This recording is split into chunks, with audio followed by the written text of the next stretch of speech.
Объявлен старт конкурса новых российских брендов «Знай наших». Участниками являются предприниматели, представители малого и среднего бизнеса со всех регионов страны. В этом году в конкурсе представлено 5 основных направлений: продукты питания, потребительские товары, креатив, высокие информационные технологии. Из Якутии подали заявки на участие 11 резидентов IT-парка.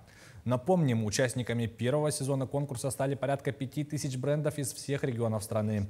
Конкурс растущих российских брендов организован по поручению президента России Владимира Путина, Агентством стратегических инициатив и фондом Росконгресс. Проекты наших резидентов, они всегда интересны, актуальны, решают основные задачи, и очень даже смелые идеи бывают.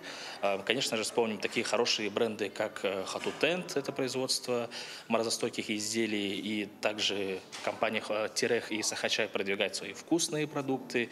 Ну и наши замечательные проекты по IT-направлению, информационным технологиям, будь то компания Сайберия, Ритейли и многие другие. Пожелаем нашим участникам, нашим резидентам удачи и победы в конкурсе.